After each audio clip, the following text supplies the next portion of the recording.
Olá, aqui é o professor Rogério Traballi.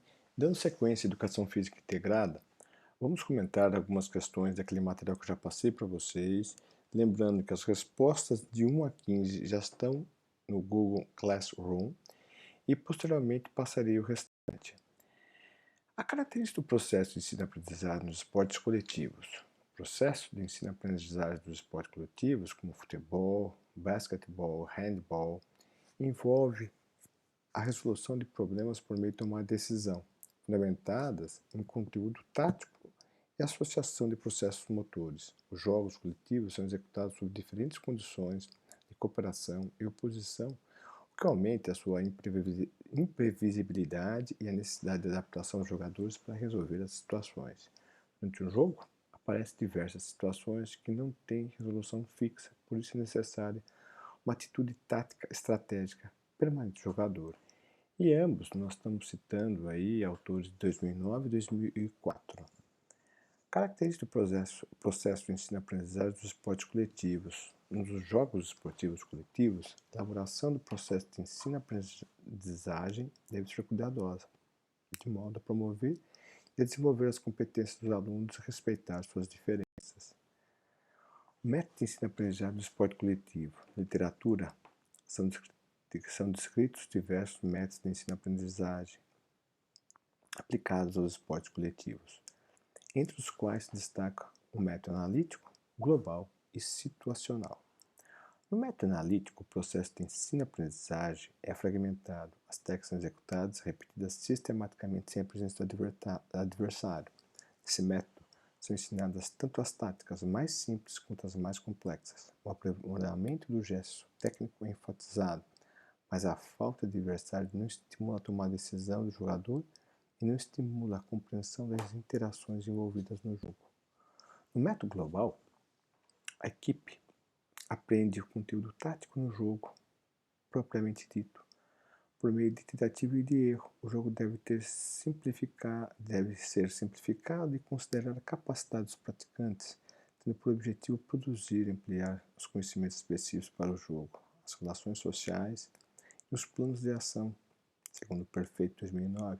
Nesse método, a técnica e a tática são trabalhadas em conjunto. O jogador desenvolve a percepção, o ritmo e a reação, porém as limitações e os desempenhos individuais não são contemplados. No método situacional, a capacidade cognitiva é o principal objetivo, porque o jogador desenvolve a percepção, a antecipação e a tomada de decisão. A aprendizagem ocorre por meio de resoluções de problemas e de habilidades motoras são vistas como parte de um todo. Desde seu início, desenvolve-se a compreensão tática, que permite ao aluno a construção do conhecimento tático técnico, contudo o processo de ensino-aprendizagem é mais lento. Pode ser aplicado mais de um método no processo pedagógico, desde que com critério direcionado pelo professor.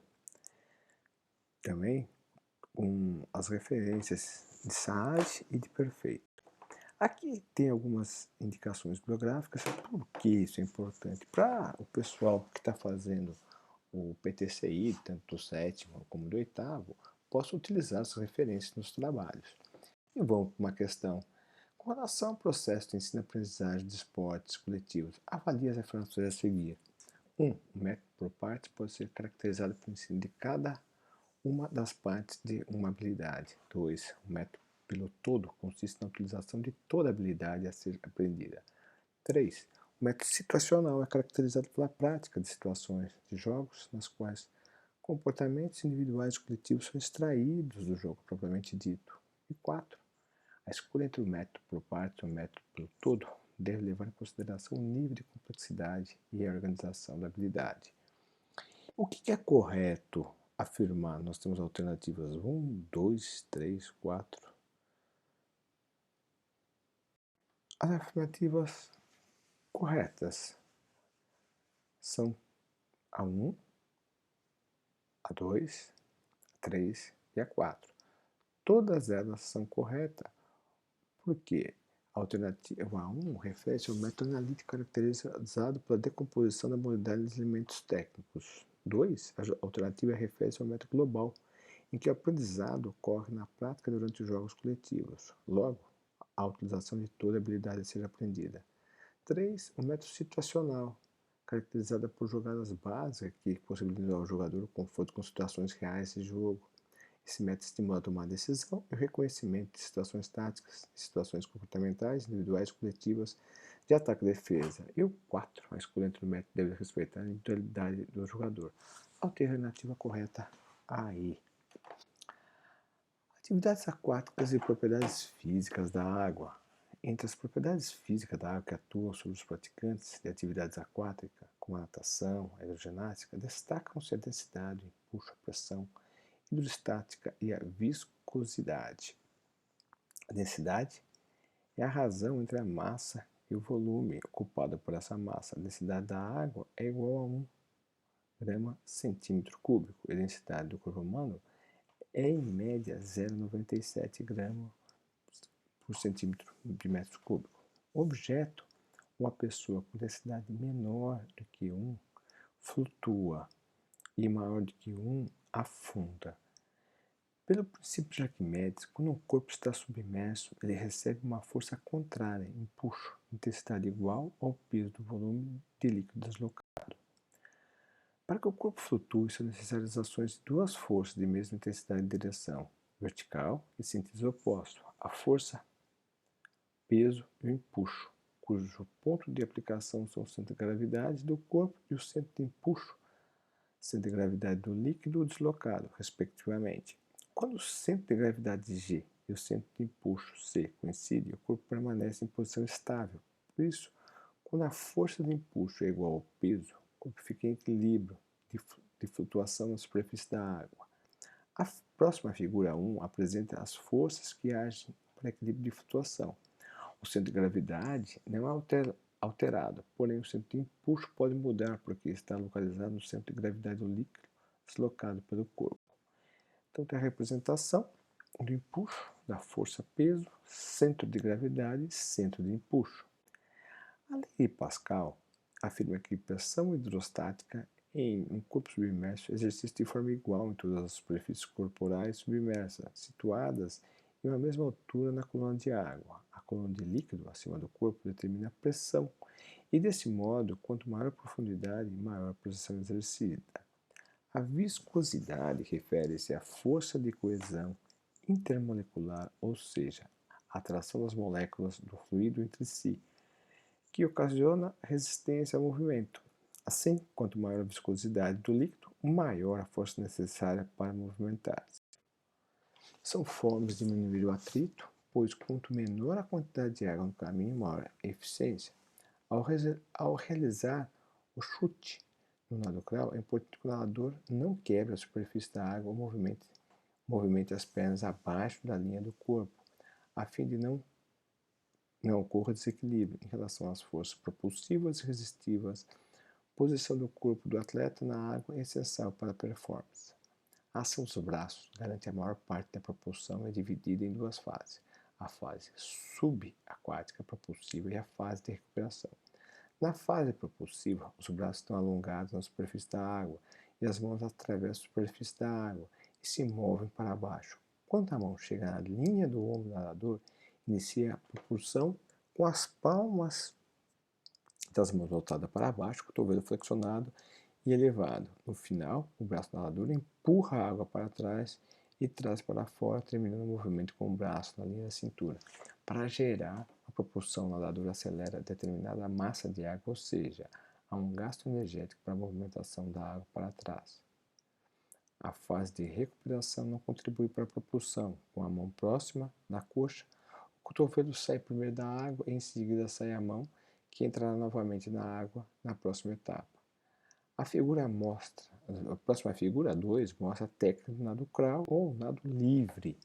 Então aí nós temos uma foto mostrando o nadador nadando pela parte lateral e a parte da frente. E existe, né, outros modelos, como esse americano, Learn to Swim with Daily Mirror. Então nós temos muito estudo de natação E uma das coisas que tem também é quando a piscina, para criança, para quem trabalha com recreação, com o pessoal que é mais novo, você tem um suporte imitando o chão oficial da piscina, mas que pode trabalhar com criança. Em relação à respiração, o atleta-aluno deve evitar levantar a cabeça para respirar, pois esse movimento gasta energia e tempo, resulta em cansaço e lentificação do nado. O ideal é coordenar o rolamento do corpo com o movimento de girar a cabeça, respirando quando o braço estiver na fase de recuperação. E também temos várias indicações bibliográficas para quem for trabalhar com essa disciplina. E a pergunta é, considerando os princípios físicos da água, interfere na prescrição do treinamento de atividade aquática, é correto afirmar que os elementos físicos da flutuação e da pressão hidrostática da água promovem a estabilidade do corpo da água, uma vez que o centro de gravidade e o centro de flutuação agem de maneira inversamente proporcional. B.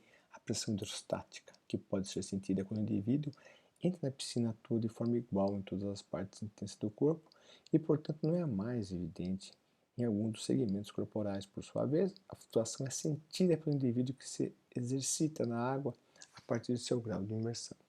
O deslocamento de qualquer segmento corporal na água produz mudança na postura do corpo. A flutuação, por sua vez, promove diminuição do peso corporal e interfere de forma positiva na economia de movimento do indivíduo que se exercita na água.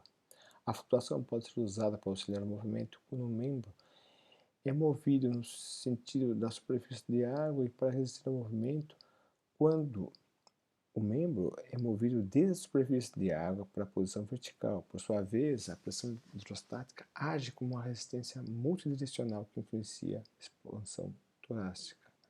A prescrição de exercício na água deve obedecer às mesmas recomendações prescritas para exercício em solo, pois os princípios físicos não interferem no desenvolvimento da capacidade do indivíduo. A resposta correta é a alternativa D.